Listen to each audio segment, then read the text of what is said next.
Good morning and welcome everyone to this panel with Salal Sexual Violence Support Center.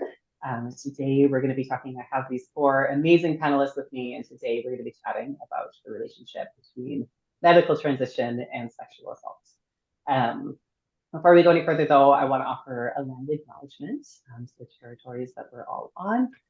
So Salal is located on the unceded and stolen and ancestral territories of the Squamish, Musqueam, and Tsleil-Waututh folks, which I'm actually not sure if this is true, but I imagine is true for all of our panelists. I think you're all based in the Lower Mainland. Yeah, okay, great. That's actually not true for me. I'm over here on the island. I'm on the territories of the Comox people. And so with all those nations I just named, I want to take a moment to offer some gratitude for the stewardship of the land. I have a practice of when I do land acknowledgements to try not to make it feel too rehearsed. I've been taught that it's best to just kind of speak from the heart. So I was checking in with myself before we started this meeting, what is on my heart today in terms of acknowledging the land and the stewards.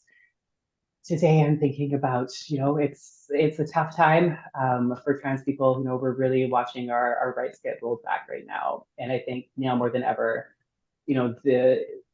it's well overdue that we take some real directions from the stewards of this land on how to do things. I think we're seeing in real time how our colonial logic and our colonial systems are failing us on just every level. And so, for those of us like myself who've been sitting around talking about decolonizing practices for years and years, like it's time to step up and put our money where our mouth is and take some actionable steps in that direction, because it's not working. And there is a long history up here of systems that do work better, and it's time for us to take some real direction. So I hope we can continue to talk about that through the panel.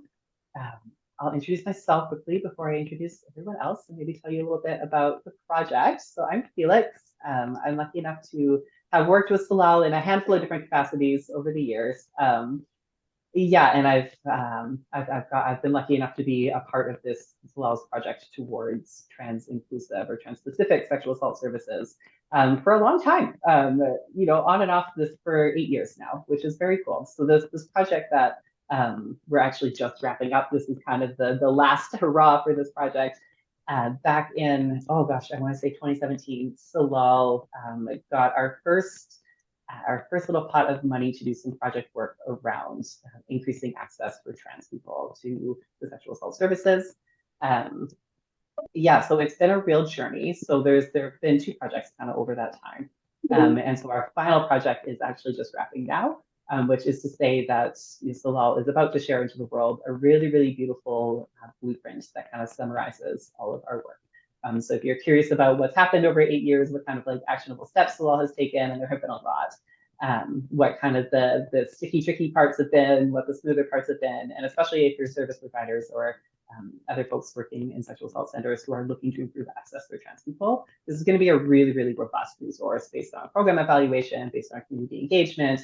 It's 8 years in the making. And as I'm recording this on March 10th, 2025, we're expecting that the blueprint will be available early April. So it is truly right around the corner. It's this labor of love over 8 years, and I'm so excited to see it out in the world. So that kind of brings us to the context of what we're talking about today. So again, as we're kind of wrapping this project, I really wanted to dive into just a couple more things to inform the blueprint and to kind of put out into the world as important conversations.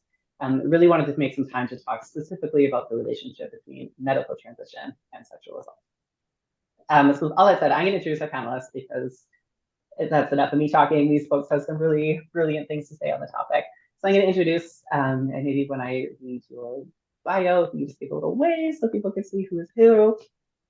First up, Clio Lake is a public health graduate student and advocate living on unceded Musqueam, Squamish, and Tsleil-Waututh territories, where she coordinates healthcare advocacy and coalition building in pursuit of equitable and safe future for gender minority communities. So happy to have you today, Clio. Next up, I've got Maxwell Bergen. Maxwell is a queer trans man and a white settler living on the stolen, unceded territories of the Musqueam, Tsleil-Waututh, and Squamish peoples. Deeply rooted in Vancouver's trans community, he is dedicated to advocacy, inclusion, and support. By day, he works as a peer navigator with Vancouver Coastal Health's trans specialty care team, helping trans folks navigate various aspects of their gender journey. On weekends, he provides personal training and facilitates a monthly post-op trans surgery peer support group. When he's not actively supporting his community, you'll likely find him at the gym, exploring the woods with his dog, or riding his motorcycle. Welcome, Max. And I'll say that Max and I have known each other for a very long time as well. And I'm really excited that we get to, I don't think we've ever done anything like this together before. And I'm really excited to. Exciting. Yeah, totally.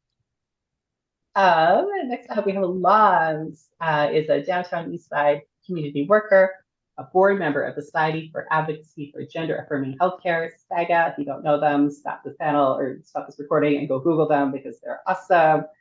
And the co-coordinator, of the peer-to-peer community co-op, a co-op for marginalized women and gender diverse folks, whose mission is to engage meaningfully with core communities and the people who work with them and empower them to address poverty challenges while fundamentally altering the systems perpetuating those economic inequalities.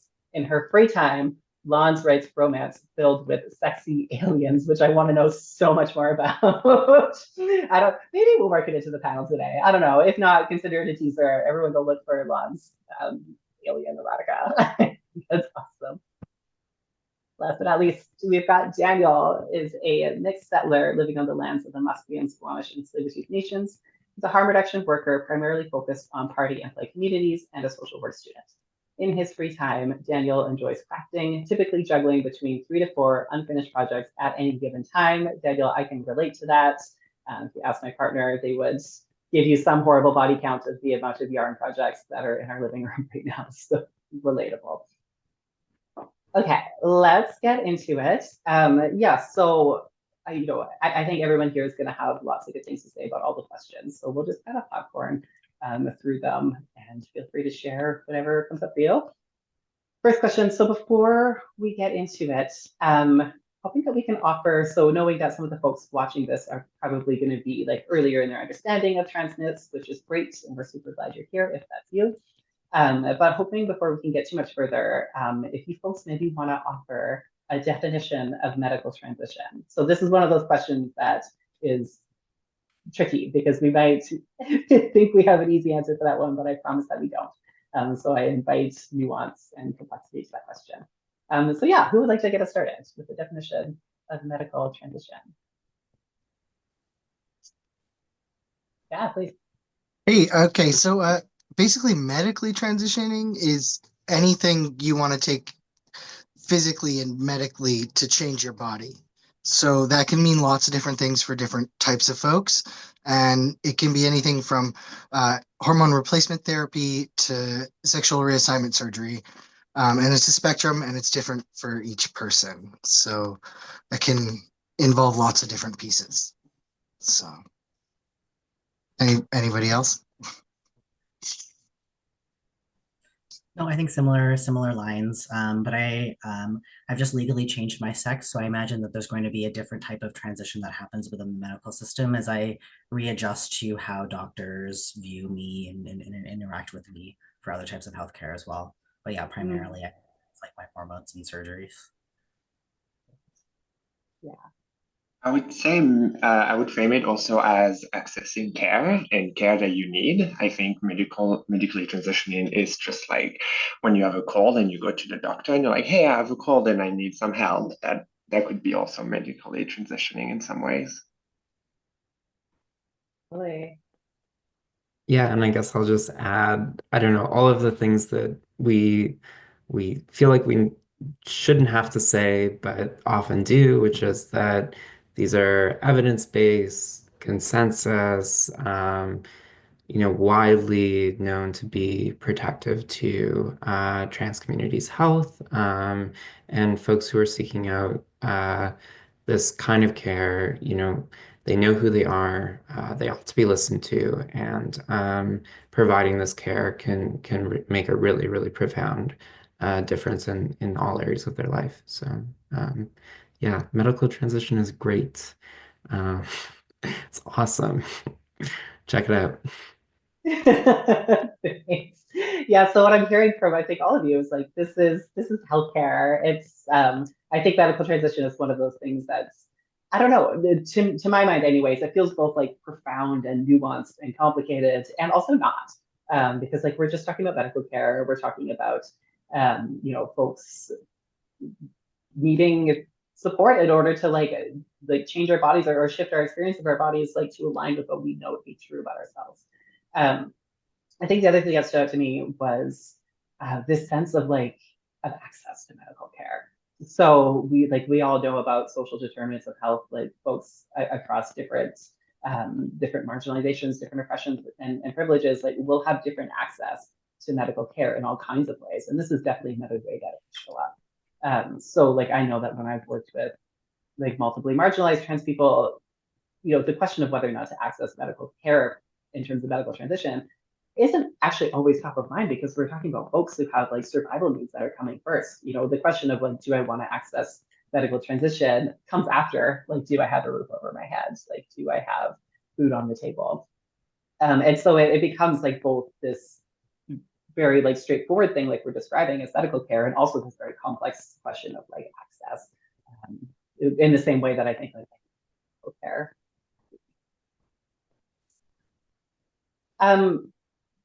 Oh, sorry, go ahead, Clio. Yeah, I was just gonna say, like along those lines, a big part of access to medical transition is wraparound support. So, access to a place to recover from a surgery that you're having, access to the supplies that you need to inject hormones, and access to a loving and caring community that surrounds you while you go through a process that is often accompanied by stigma and social and like familial upheaval in many ways. And really is benefited from all kinds of sort of comprehensive and collective support. Thank you for adding that.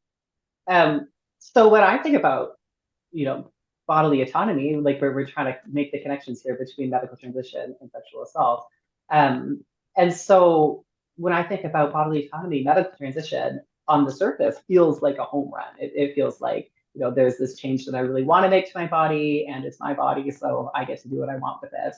And so that's kind of, I think the picture, I'll share for myself when I started my medical transition, that was really what I had in mind. This is my body, I'm going to change it however I want. And then for me, I'm talking about 11 years ago now, the access to medical care is still quite challenging. 10 years ago, it was even more so. And so the reality of our experiences of bodily autonomy within the medical system are actually a lot more complicated than that. Especially with the medical system, doesn't actually uphold our bodily autonomy all that well. So I'm wondering if you folks can share what you know about bodily autonomy within the medical system. My first response is to say nothing, that I know nothing of it. I've experienced like a lot of difficulties from doctors, even doctors who are looking for trans patients and queer patients. There's this assumption that we know less than they do, and that we're not able to assume certain types of risk. So once I was cut off from testosterone because I was struggling to go to Life Labs to get some tests done, and I had to have like a real conversation with my nurse practitioner at the time that fully, I don't care if this thing kills me. First of all, I know it won't, but that these tests are less important to me than actually getting testosterone. So just a lot of frustrations with the medical system for me, for sure. Yeah. Yeah, a lot of patient as well as medical provider advocacy has, moved standards of practice and guidelines forward to, supposedly and on paper support the autonomy of, two-spirit, trans, gender diverse folks who are seeking this care. And this is, around the ethic of informed consent, which is where, as a healthcare provider, you explain, just like with any other medication, here are the, benefits, here are the possible risks, here are the ways that we're going to go forward. Here's what you can expect. And, does this all sound all right to you? And really the idea there is that we want to bring patient autonomy back into the picture as much as possible. And if people are able to consent to, you know, ADHD medications, a hip replacement, anything else in sort of the gamut of what a health practitioner would provide, then they can also consent to accessing medical transition. And we don't need to fear that people are going to, regret this care. Unfortunately, individual providers don't always have that sort of feeling like built into their psyche. They don't necessarily understand those things at a baseline. And there are lots of ways that the sort of atmospheric stigma around medical transition leads to provider apprehension. And, that results in, really unnecessary delays for trans patients, unnecessary referrals, and a lot of harm occurs because of this kind of paradigm of exceptionalizing trans healthcare.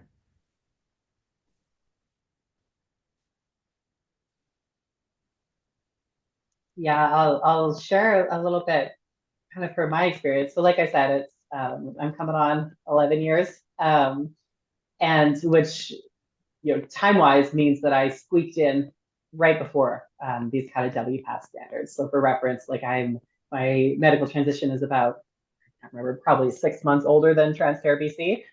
So I was coming in like right on the line there. And so my experience was actually accessing medical care before these informed consent kind of models was easier. And I say that, somebody who was positioned like within Vancouver where there was like a ton of access and, had kind of community around me. So like that's probably definitely not going to be the case for everyone. And for me, the experience of coming in and like then having to move through this informed consent model actually felt like autonomy was being removed for me. Because all of a sudden here's this, I can't remember, Maxwell, you probably know this better than I do, but this like informed consent assessment, that's something like, I don't know how many pages it is, but it's long. And I think for me, it took 4 or 5 appointments to get through it. And here was this experience of medical practitioners saying, like, actually, I don't know if you know what you want for your body. I don't know if you know what's best for your body, which really, for a lot of folks, I think experiencing that as like a violation of autonomy. Honestly, I wish we had informed consent sheets for our doctors that like, do you understand that denying me this care will result in XYZ? Because honestly, there's a level of condescension in it as well. Coming from like a substance use perspective, like I can go to the street and my dealer is not going to lecture me on, do you understand the effects of meth? They're just going to give it to me and assume that like I'm coming with a certain level of knowledge. So it's just so frustrating that something that is a lot safer, the HRT and hormones that we have to jump through so many hoops to get it. Yeah, well, and things have changed quite a bit. Like Felix, you were saying 11 years. I started 19 years ago, and before I was even given hormones, I had to live as a man and prove that I was a man in my daily life in college when I was 19 years old. So that was a challenge. And then once they started me on hormones, the dosage was through the roof. Like they start people on 0.25 for testosterone right now, weekly. And what I was started on was 200. So, and I've heard of other folks that have started even higher. So like things have changed drastically in the how you can medically transition. So nowadays we've got a very client based approach or I guess patient based approach where we're going to ease you into it. You're going to see, you'll start low, see how it goes, and then bump up, like, is this feeling good? Whereas I had to kind of fully transition before even being given hormones. Now folks can start hormones and not physically, socially transition for a while and give themselves some more time. But that also doesn't help with your body autonomy when you're going to access services, because there's no way to know what's up with each person until you talk with them and consent and talk. Yeah, like just checking with them before moving forward. Yeah, things have changed quite a bit. Yeah, Definitely. Yeah, so I mean, I think what I'm hearing from all of you so far is like, autonomy within the medical system. There's been some movement, and yeah, I mean, like I said, I can't speak to how things were like your experience, Max, before kind of these standards of care that are in place now. And as much as there has been intention and effort put into improving bodily autonomy within the medical system, like we're still not there. We're still having these experiences of folks really looking to medical transition as an act of bodily autonomy, and then showing up within the medical system and finding something completely different is happening. So for me, coming from a sexual assault background, I think that sounds familiar. And so I'm wondering, like, just if we can kind of draw the connections between bodily autonomy within the medical system and sexual assault. For you folks, how do these understandings overlap? How does this knowledge that trans folks are routinely experiencing a lack of autonomy in this system that's supposed to be an avenue for it, how does that overlap with your understanding of sexual assaults?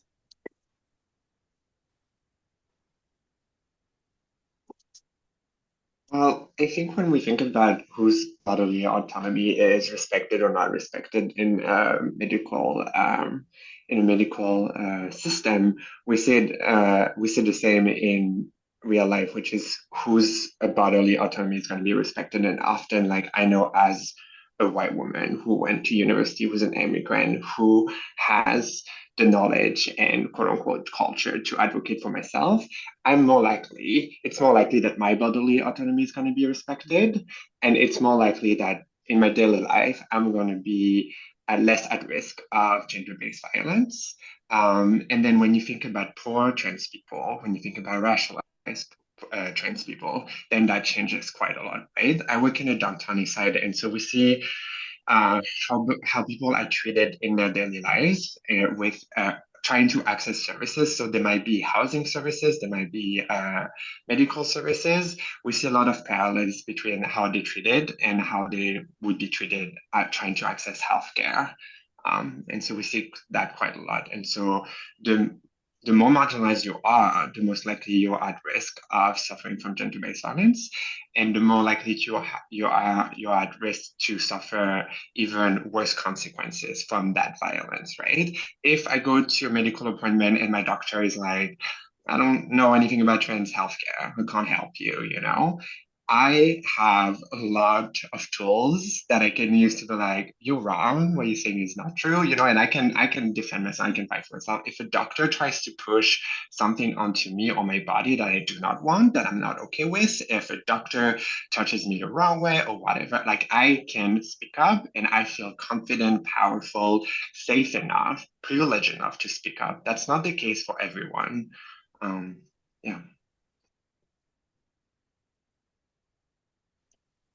So a few years ago, there was a study called the Trans Pulse. I don't know if folks participated in that, but they had some pretty intense stats that came up. Like let's say, as a trans person, I just like need to go to the hospital for anything. Like I'm feeling sick. 43% of us will not go to the hospital just because of how you're going to get treated in the waiting room, by the doctors, nurses, how people are going to address you, talk to you, your name. Just it just people will choose to not go to the hospital versus stay at home and get sicker and God knows what. And that's not after being sexually assaulted. That's just breaking your arm or something. Like it could be anything, but like the level of risk goes up so much higher when you add in this factor. And yeah, just the experience of mistreatment in a regular medical setting, let alone when you're experiencing something like sexual assault, is just people just won't report it, won't go, and so that's not helping anybody. I think these are both like really like normalizing spaces, right? Like definitely the message that I heard child a lot was, like this is how men and women behave, and so this is how you'll behave, both, in the context of sexual assault and then, entering into the medical care system. There's definitely this expectation that we should do medical transition in a specific way, or we teach each other to lie to access what we need. Oh, yeah. Oh, I fully lied to get hormones, and I was gonna be a straight guy. I was gonna be a real that I got a hysterectomy because I was gonna be a straight man. That's so. But really, I just didn't want to get pregnant and access the medical system for that, which sounds horrible. Yeah. I think like I would kind of add and sort of from like a bit of a zoomed out perspective, there's one study that we're going through in my work where trans women who had received all of the gender affirming healthcare that they were seeking were um, had a 50% less chance of reporting a past year instance of sexualized violence than peers in the same cohort who had only received some of that care. So, what that suggests to us is that these things that we're talking about, medical gatekeeping and also surgical coverage exclusions are actually exposing trans people, particularly trans women, to more violence. And also, like Linez was saying, trans women who are financially stigmatized from receiving specific forms of care like facial surgery, hair removal, which would also give them like autonomy over disclosure. I think disclosure is another really kind of way that these experiences are striated. Um, those folks are significantly more vulnerable in our communities. So, understanding that, on one hand, gives us tools for sensitivity when we deliver services to trans folks, but it also gives us language to advocate for systems change and, improvements to gender affirming healthcare across the board when we can, use that language and understand things through a lens of gender-based violence.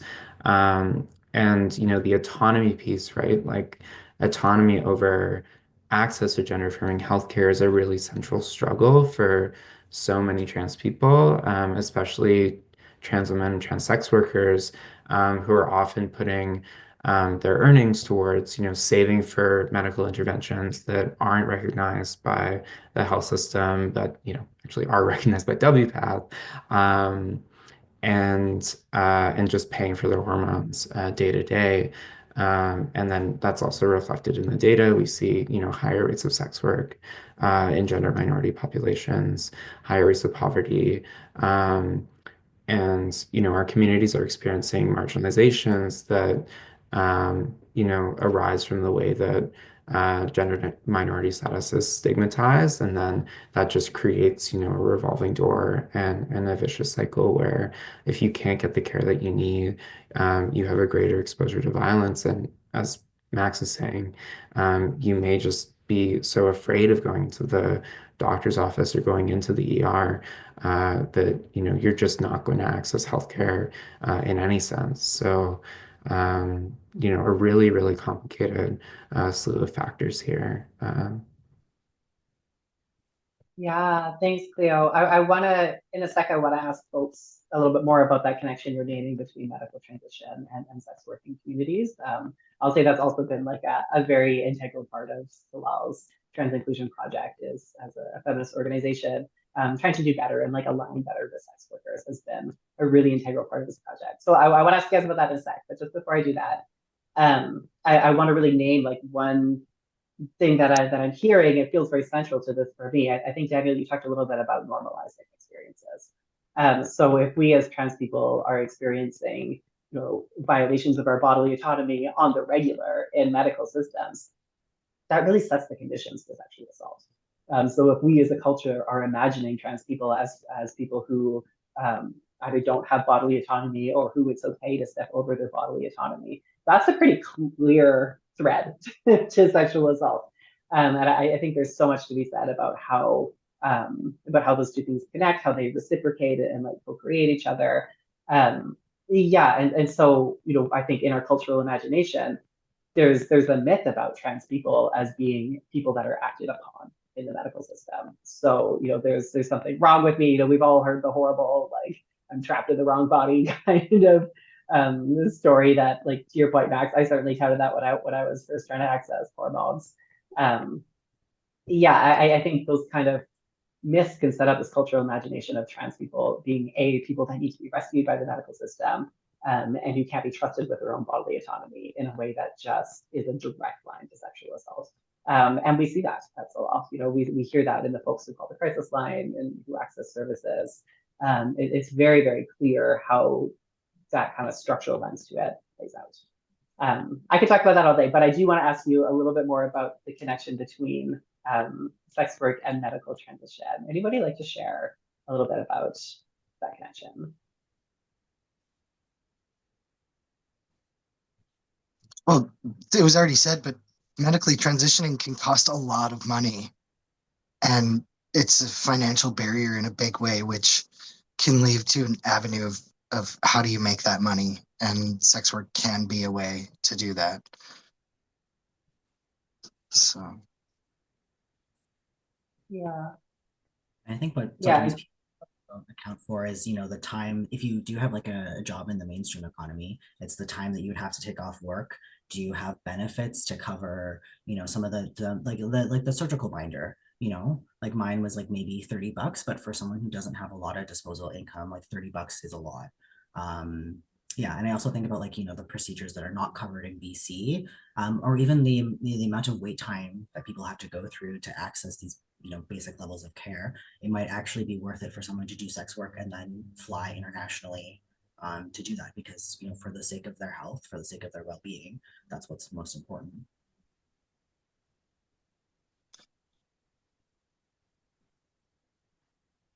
I think sometimes it can be a vicious cycle because a lot of trans people can't access mainstream jobs and so will turn to sex work. And especially for trans women, once you become a sex worker, there's a pressure by the business and by society to conform to a certain vision of what womanhood is supposed to be, especially within sex work. So suddenly you are, in order to get clients, in order to get money, you have to position yourself as a hyper feminine. You have to put on a lot of makeup. You have to want to have big breasts. You have to, play with that part of your womanhood, which is not always something that people want to do. But sometimes it's not a choice. And sometimes sex workers get stuck, especially trans women sex workers get stuck in this vicious cycle, which is like they do sex work because they have to pay the bills. And then suddenly people are like, well, you don't look feminine enough for me to pay, the same rate I would pay for a cis woman. So suddenly the onus is on the trans woman to spend some of her money to improve herself so she can get ahead in this business. But that creates a vicious cycle. And then people are pushed to access care they might not need or not want necessarily in that moment. But it's the capitalistic pressure. Yeah, thank you for sharing that. That feels important. So the way that folks first are pushed out of mainstream employment, or to Daniel's point, like it just doesn't feel worth it to wake up and choose that battle every day. One thing that's been shared with me is that for a lot of people, sex work is a site of autonomy. It's a site where we can kind of reclaim some autonomy in our life and existing in this shitty capitalist system. But I mean, like you said, nothing is that simple. Then we can get caught up in this performance of gender. I think it's a really important point. So thank you for sharing that. Yeah, I would also add, and I think this comes up, among transmasculine and non-binary sex workers in our community, as well as the experience of performing gender roles as well. And, if you have relied on sex work to, pay the bills and be able to access the care that you need, you may also actually delay certain forms of care that may, actually stigmatize your access to more income as a sex worker, right? For example, like getting top surgery may change, how you're perceived and how you're able to perform femininity as a transmasculine sex worker. So, that comes into play as well, right? And it's like, also if you want to pursue certain forms of transition, like as a trans woman, for example, getting bottom surgery, it may change the kind of access you have to clients as well. So that's something as well that we see a lot.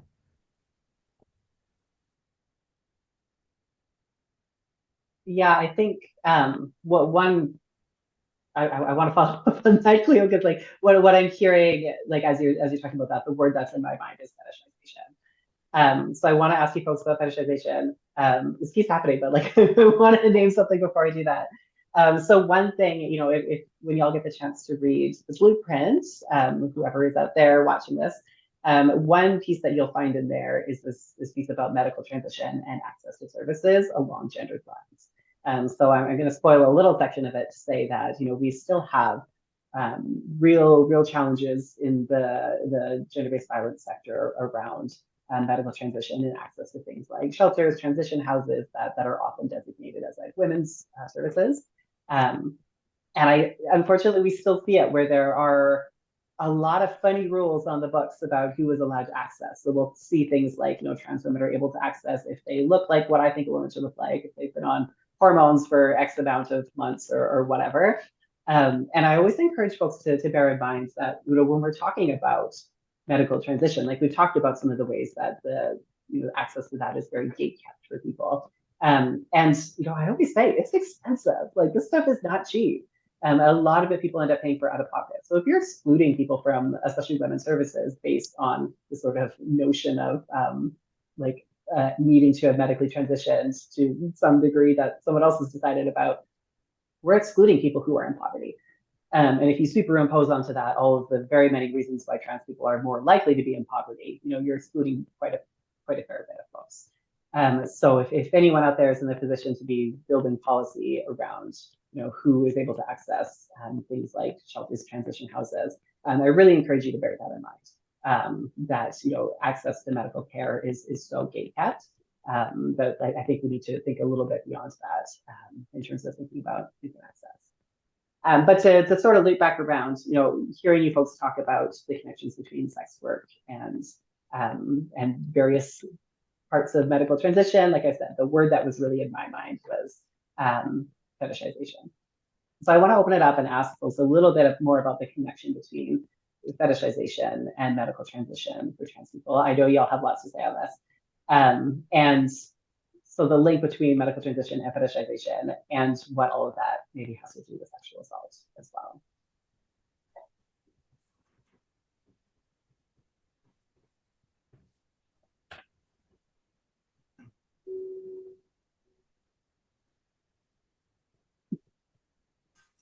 I think Did we say it all already? Go ahead, Daniel. I think a really big part of fetishization, like at its core, it's about reducing someone down to, you know, stereotypes about like who they are and what they desire. You know, I think sometimes there's the way that like trans bodies are fetishized is, you know, we're always sexual, always available. But I think there's something here around, you know, fetishization specifically within, well, I guess I'll speak from my experience as a queer trans man, that, you know, I think there are a lot of people around me who seek validation and affirmation of their gender through sex. That like there is something actually really validating about fucking a man while being recognized as a man. And so when you're in that place, you know, it's like what kind of behaviors do you accept or put up with in search of that affirmation? So I think the conditions there, you know, if you're constantly being denied your identity within the medical system or, you know, socially or whatever part of your life, you know, that like if you're going to sex to seek that, then you're in a kind of vulnerable place. Yeah. Yeah, thank you for sharing that. So I'm hearing like a pretty direct connection between like this denial of autonomy within the medical system and someone told me, spoilers, my therapist, somebody once told me that like wherever we're denied autonomy, we're going to go try to find it somewhere else. And so I'm calling that to mind as sharing that, like when we're denied autonomy within the medical system, we might go find it in sexual relationships in a way that could actually set us up to experience that kind of fetishization of violence. So also what I'm hearing you say, Daniel, is like it's a little bit more complicated. You know, we have a bit more of a complicated relationship to that fetishization than I think is always named. Thank you for sharing that. Yeah, I mean, just to add on, like, you know, transitioning is a really profound process of like self-actualization, and that includes self-actualization of your sexuality in ways that, you know, may have been denied to you in the past, like having affirming relationships and affirming intimacies, when you don't, see yourself in the way that you want to see yourself, and other people don't perceive you the way that you want to be perceived, right? So, when people are um, early in seeking those forms of self-actualization, we can be put into situations where things are new, and also our bodies are often new to partners, right? So and that can really manifest in ways that are really heavily overlaid with fetishization.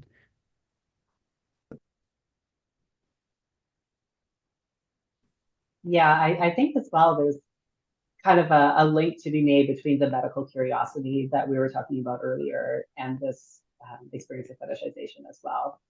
So, a lot of trans folks have shared that, as we're trying to access medical care, a lot of the time our doctors are pretty curious about us, like especially, I think maybe those of us who have medically transitioned longer ago or earlier on have been the subject of a lot of studies. We've been the first to go at a lot of things.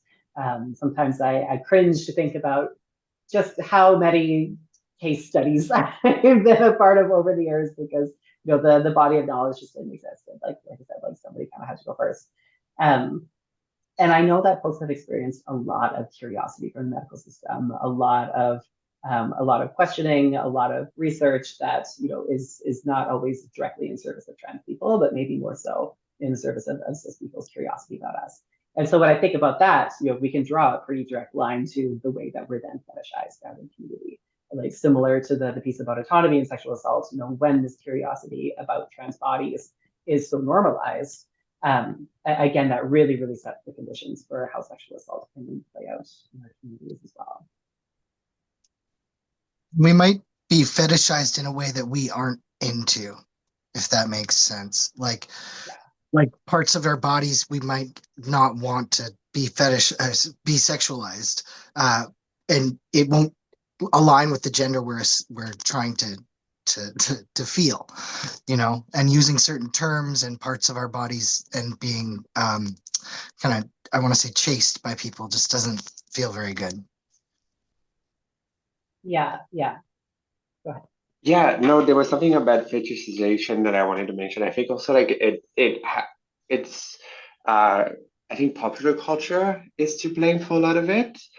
Just this idea that transitioning, being trans, there's something very mystical about it, very mysterious. It's so often used as a plot device.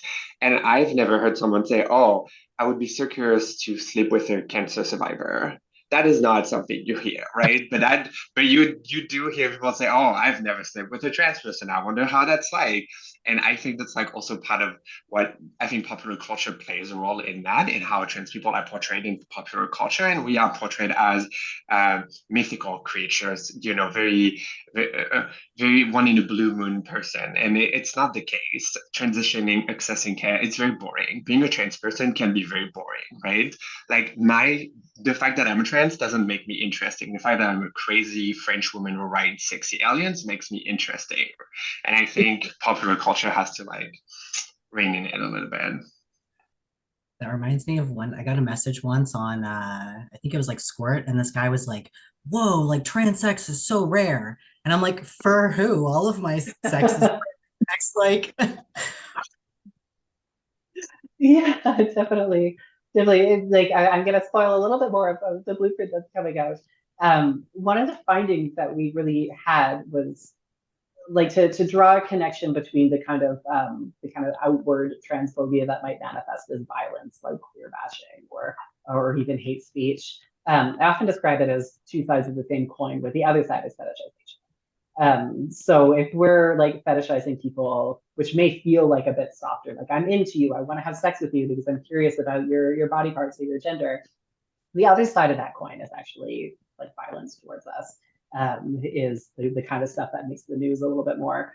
And what feels important about that is that like these are both conditions in which like we're reduced to our body parts, we're objectified in this way. And so, yeah, that's when we put it in that context, suddenly those like kind of grody messages that we get on dating apps, like it sets the context a little bit more. Yeah, yeah. I mean, I think, we're also in a period now and over the past maybe, 10 years of real like hyper visibility in a way that our community, I don't think has necessarily encountered before in the same way, and especially in like the digital age as well.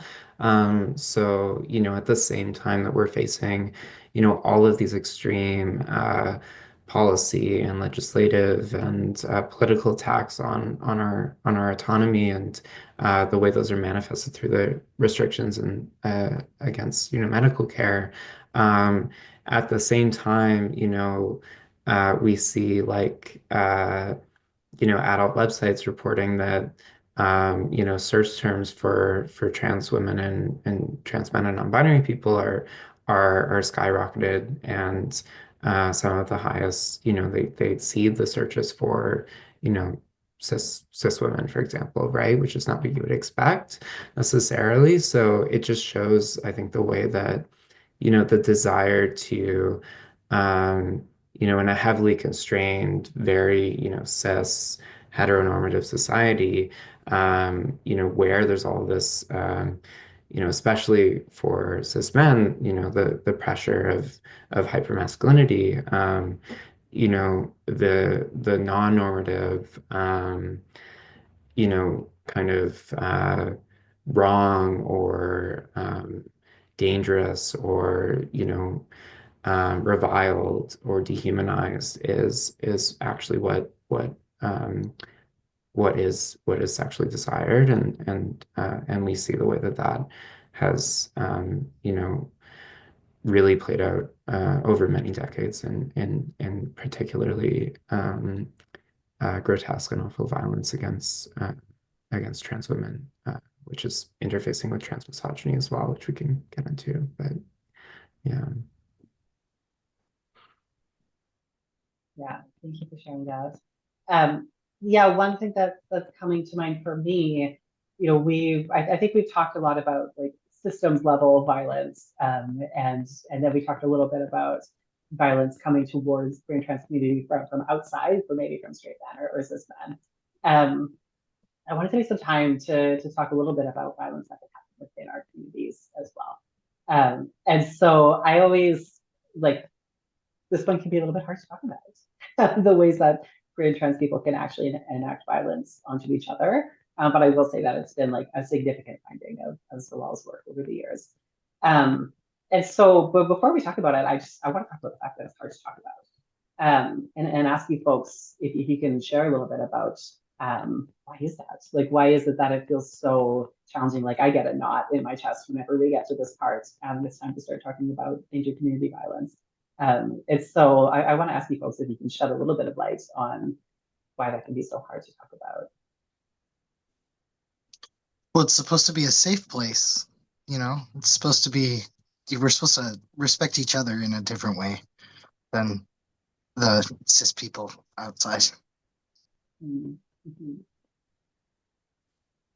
Yeah, I think because, like the especially, for people who are early on in transitioning and also don't, again, have that like autonomy over disclosure, right? If you're a trans woman who's starting out, especially, 10, 20 years ago, where you had to, live as a woman before you could even access any care, the kinds of ways that, you know, people treated you and looked at you and stared and all of these things, and the kind of like queer bashing associated with that, really leads a lot of us to form, very, very vulnerable and intimate connections with people who share our experience, but we're ultimately all human beings, right?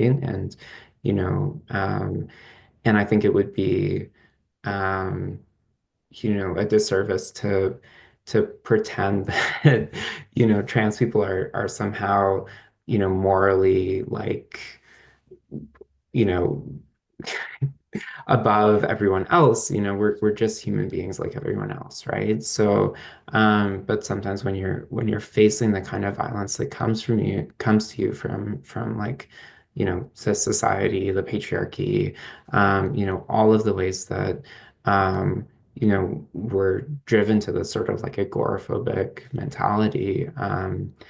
Uh, you know, you want to think the grass is greener, right? You know, and it is, right? But you still, you know, need to be really mindful in practicing those values and practicing consent and you know, listening to the ways that people want to be treated and how to approach them, and not presuming that because you know, you're suddenly in this different space that um, you know, there's fewer boundaries, right?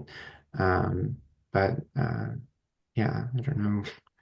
It is hard to talk about, right? Because surrounding all of this is the stigma that, you know, trans people are, especially trans women, are inherently predatory, right? So, and how do we not give flame to that narrative? Yeah, You know, I think there's like so much rhetoric in the community that, you know, don't report, you know, that like in a lot of ways, you know, it's like it's difficult for us to, I think, trust authority, especially one that's been, you know, that has a lot of power that's been weaponized against us. But that means that, like, as trans folks as well, that we have such, you know, so few spaces to go to seek help. And sometimes we do need to reach out and ask for help, and sometimes to use some of that power. And I think there's ways that we can mitigate some of the harm in reporting, you know, I think especially trans femmes, um, that we can be conscious of. Like, I don't think we have to entirely walk away from these systems, but it is an incredibly difficult challenge to even talk about these things. Like, you know, we know the way that we hurt. So, you know, we know how to hurt each other. And we also, I think, share like a common language around safety and consent. So we know what to say to each other to make each other feel at ease, but then we don't always necessarily follow through with that as well. So, yeah. yeah.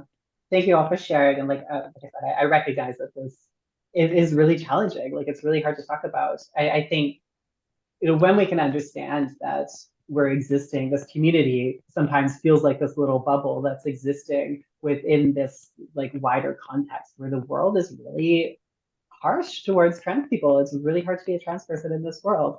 Um, I think one of the reasons it can be hard to talk about what violence looks like within our communities is a justified fear of making things worse for queer and trans folks. So, like a couple of you said, you know, there's myths out there about trans people, especially trans women, being like inherently predatory. There's myths about, you know, it wasn't all that long ago that queerness was taken out of the DSM, and transness took even longer than that. So there's like this deeply held myth that there's something wrong with us and wrong with our relationships, and that we're causing harm to each other just by virtue of being in relationships. And so it makes sense that we don't want to air our dirty laundry, that we don't want to talk about what harm can look like within our communities, because there actually is a risk of like increasing stigma. So I'll share, when we first started this project at Salal, it took quite a bit of doing to get folks to start talking about violence within queer and trans communities. And so here I was, you know, this is quite a while ago now, but here I was talking to my own community, like folks that, you know, I felt like, you know, I would see out in the world and see in queer spaces. And then, you know, trying to do my little community engagement project, trying to talk about what violence looks like towards queer and trans people, and folks just did not want to talk about it. Everyone was very quick to talk about, you know, what violence looks like from outside of our community. And it took quite a lot of trust building to talk about what violence looks like within.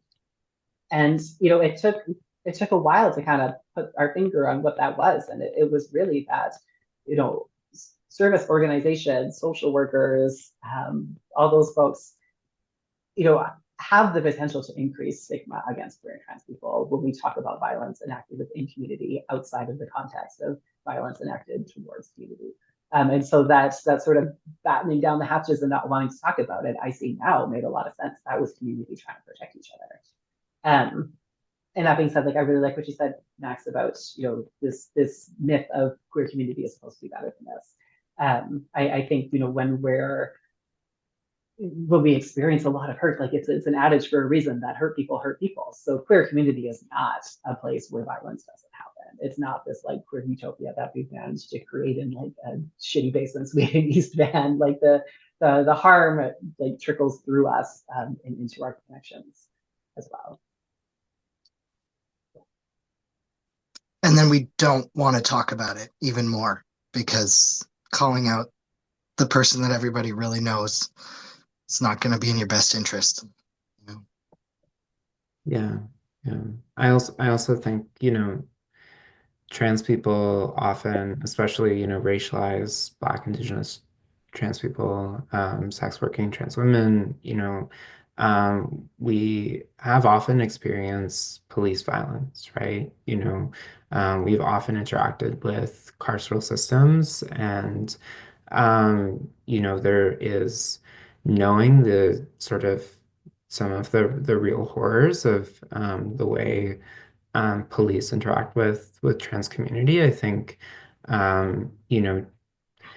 generates a bit of apprehension around, placing people in situations where they may interact with, that. And I think really, south of the border, right, we're looking at federal prisons where they're forcibly detransitioning trans women, where they're V-coding trans women and placing them with violent offenders and in male prisons, and these are really scary places, or it's difficult conversations to have, but I think part of this conversation is also the the spirit of and the thinking of and the practice of abolition, and how we can bring community-based and reparative and also decolonial practices to these conversations about inter-community harm, and that's hard work. It's easier to dispose of people, but it's something that our community, I think, is learning, and learning by necessity, because the paradigms which are available to other populations aren't really available to us, and we know that, within our community. So I think that's important to state as well. I don't know if I should state that, no, fully abolitionist as well. I think it's just challenging when, as people, we have fewer resources and we're so exhausted. So how do we change a system that we have very little power in? But yeah, no, fully. Yeah, definitely. I mean, that's certainly one that I see queer and trans people trying to walk the line on all the time. Like, how do we, I see folks trying to create the systems within our communities that we need, knowing that, again, hurt people, like harm will happen in our community. And it's, if we want a better system for it, we got to start building one. We can't sit around and wait for anyone else to build it for us. And we're talking about people who have 2-3 jobs. We're talking about people who are working through their own stuff. And so it is this really challenging situation to be in, of like, we need better systems, and we're an under-resourced people who could struggle to build that. And so with that, like, where I've come to is I hold it with so much gratitude and so much appreciation when folks are putting in the elbow grease of the time and the mental energy into creating better systems for us within our own communities, because it's such important work. And I will say that, Salal imperfectly, but I will say stubbornly, is a place that can support with that kind of thing too. So, if there's folks out there listening to this panel who are thinking, oh gosh, I wish there was somewhere I could go that really kind of help me out with navigating all of this, I'd really encourage you to call Salal and ask for support. One thing we can always help with is third-party report if you're like not sure about reporting to police. So that's when you would let one of the Salal workers know about what happened, and then they can pass that information along to the police who might follow up with you. And so it can just be this really nice little buffer in between us and like having to report directly to the police, which I think is so cool. Anyways, that's a tangent. Yeah, so what I'm hearing from you all is like there's really really complex and nuanced things that we're all navigating in terms of what happens when harm happens within our own communities. And in the lead up to this, one of the things we talked about, like where that harm can really show up, is around disclosing trans identities. We talked a little bit about stealthness. And so, I want to ask you folks about that disclosure of trans identities, like especially within queer spaces. Similarly, we know it can be a tough thing. So my question for you is, what is the relationship between stealth and autonomy? And we already talked about this a little bit, but I'll say it again. Is there a false assumption of safety within queer spaces?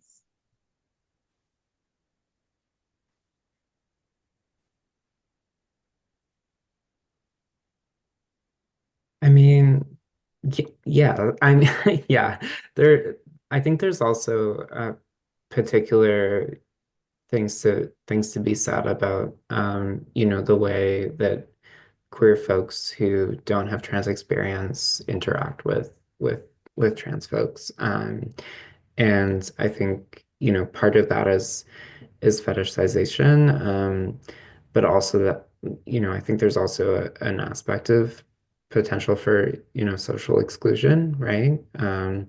And there are certain ways in which, for example, like, trans women and lesbian spaces, may be treated differently, and have like sort of, different access to community than, cis women do. And I think that, that also it kind of goes back to that like access to care piece because, the ability to have autonomy over disclosure is often, it's usually really dependent on the care that you're able to access. So, if you're able to access the care that means that you get to decide whether you tell someone you're trans or not, means that you may be able to seamlessly, enter those spaces and be treated as community in those spaces, no questions asked. Whereas other folks, who don't have that access might not have that opportunity, and that, can also perpetuate the kind of social exclusion where, you go to that hoping for that grass is greener thing, and then you find, oh, actually, people don't really want to interact with me here, so now I have to go elsewhere. So yeah, I think there's something to be said there, and yeah, I'd invite the other panelists to maybe build on that.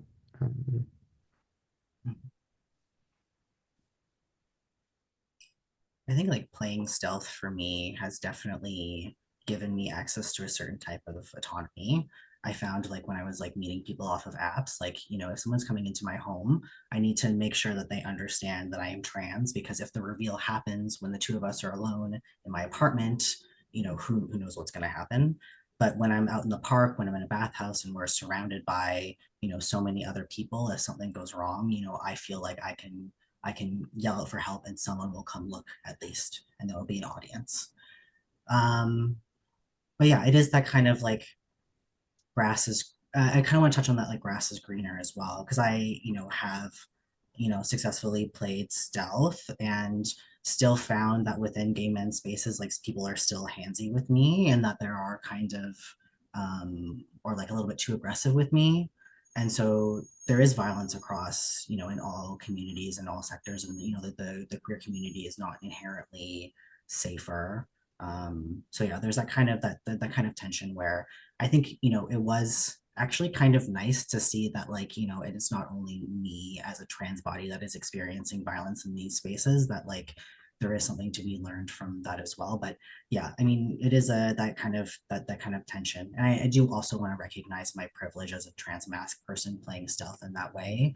The times where people figure out midway that I am trans, there's never really been a problem. It's like, oh, that's hot, or they just kind of shrug and we keep going, because in these contexts, these men have already signed up to have queer sex, and the fact that this is just a little bit different, a different kind of queer sex, doesn't really shock their identity in the same way that like a trans woman who is revealed to be trans midway through a heterosexual encounter threatens the heterosexuality of that man. So I do want to acknowledge that as well.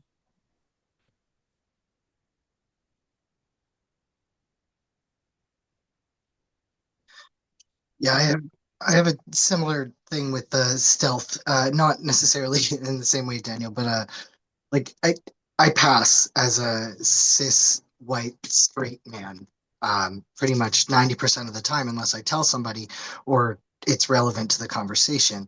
And so with my experience accessing like medical care as that, going to like a walk-in clinic or another clinic and having like needing medication for something like BV, like bacterial vaginosis, and they're like, "Oh, where's the infection?" And I'm like, because they at the front of the like at the clinic they need to triage you, they need to like decide how long, and so they want to know what's up, they want to know where you have an infection. If I'm just like, "Oh, I have an infection, I want to talk to a doctor about it," and they're like, "Well, where's the infection?"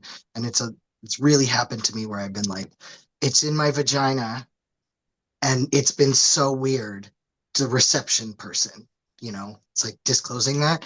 So taking that to a step further, I personally don't feel that comfortable interacting in situations where folks might not know that I'm trans before that happens.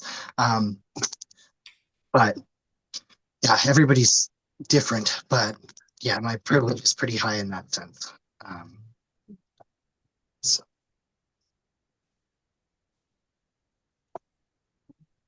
Thank you all for sharing. I mean, one thing I'm taking from this panel already is like a breadth of experiences across everyone. And I know that you're all like speak not just for yourself, but like for our communities as well.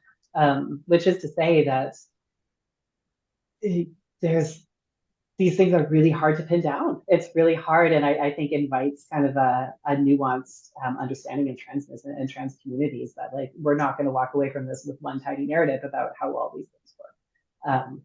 And so I always encourage folks who are in a learning place with this, again, like service providers, cis, straight people who are maybe watching this panel. I hope that this leaves you with more questions than answers. I think really the ask, especially as we're watching our rights get rolled back in real time.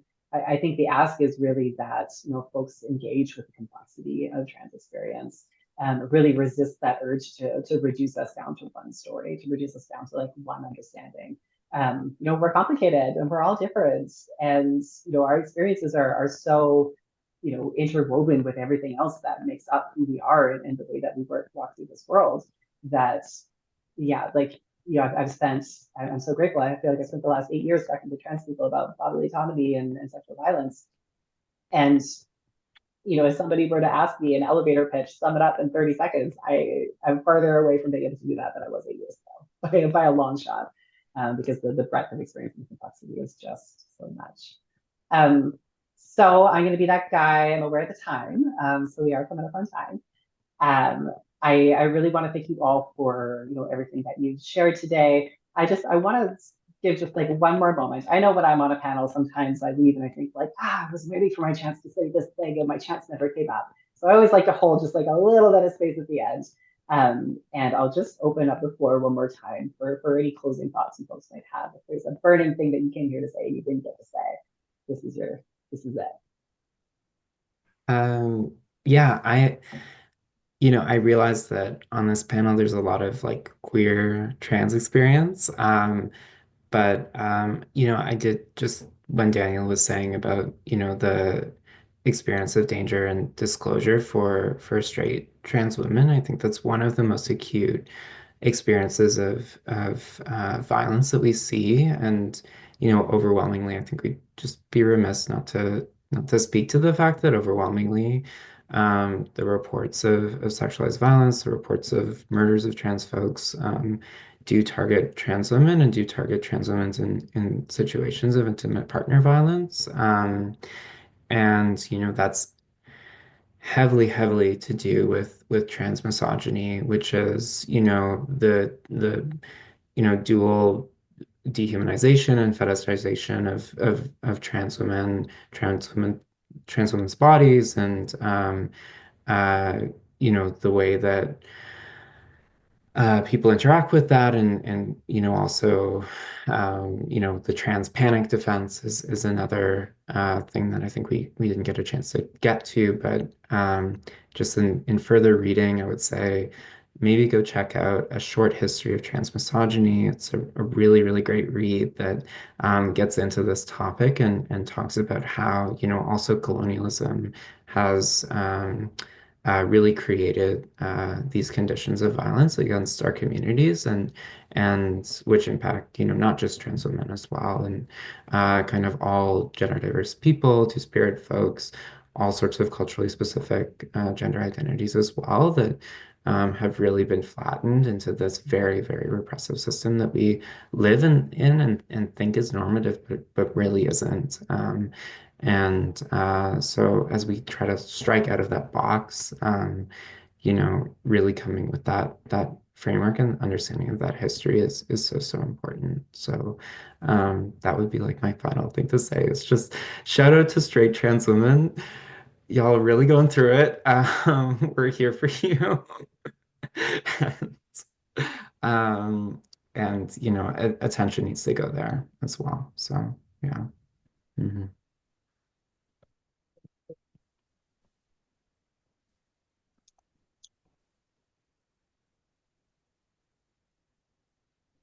There's maybe one thing that I want to add. Felix, earlier you talked about policies and how, like um, when people create policies, they have to take into account that all trans people will look like what people expect trans people to look like, and that's very true. And I'm thinking that a lot of people working in nonprofit will see this panel, and so to them I would say policies are great, but policies are not enough. It's not enough to be like, oh, we are trans inclusive, but then the minute a trans woman is going to lose her shit in your space, you're like, wow, you're being very violent, you're being very liberated, you need to leave, when that trans woman is just expressing anger or frustration. And we see it a lot, and not just for trans women, for all trans people across the board, but especially for trans women when we're talking about women's only services. That happens a lot. So policies are not enough. You need to train your staff, and you don't need to train your staff once. You need to train your staff regularly. You need to have trans people in position of power, in managerial positions. You can't just be like, yeah, trans people. It's not enough. The same way an organization be like, oh, we don't condemn racism, but then it doesn't do anything to combat racism on the ground within their services, within their team, that wouldn't be enough. It's not enough to just have policies that include people. You need to actively on the ground dismantle those ways of thinking, those systems of oppression. And it's not going to be easy when you have a trans woman that gets elevated in a shelter with a bunch of cis women. I'm like, whoa, this man is being very aggressive right now. It's not going to be an easy situation. I'm not saying it's going to be easy. I'm saying it's your job to figure it out. And I think your job is also to use those resources like this panel, like organizations like SAGA or Salal or any other organizations, to do that work before that happens. When the crisis happens, you're ready to deal with it, and you're ready to make everyone feel safe, right? In this instance, you have to take care of the trans woman, and you have to take care of all the cis women that have been victimized by cis men in the past. It's going to be difficult, but it's your job to do it. So, yeah. Yeah, thank you for saying that. I would second that. I think, folks, there is support, that's a pretty classic example of how that can happen in frontline social service settings. And so I think, yeah, SAGA would be a great place to reach out to for support around that. I'll also plug Salal briefly. We have a workshop called Trans Inclusion for Low Barrier Services, and that is a case study. Now one, like it's because it's the one we hear over and over and over again. So that's also a support that folks can turn to if that is coming up in your service, drop it in shelter or whatever you're working on. Thank you so much for sharing that. Daniela and Max, any last thoughts? Yeah. Do you want to go? Yeah, I was just gonna say, like, just a simple thing for like providers, practitioners, service, frontline, everything. Just try to do more client-based things, like ask the person what their name is, ask them what they want to be called, talk to people, use gender neutral pronouns till like there's little things you can do to just make a trans person feel more supported in your space just by treating them like a regular person and asking them how they identify or what their name is, you know, just something real baseline can change the experience to the point where maybe they will open up with you and tell you what's going on, you know? So. Kind of want to speak a little bit to that kind of like client-based thing and also the anger mentioned before. um, you know, every time that I am denied care or I face barriers within the healthcare system, I get angrier and angrier and angrier. It's this mounting, process that happens. And I try to be courteous and gracious with every new doctor and every new healthcare, practitioner, whatever. But it is incredibly difficult. And so I think there needs to be that same grace offered to us when you encounter a very angry and frustrated trans person. Be a little bit curious about why that is and don't give up on us. We need people who are going to stand by us.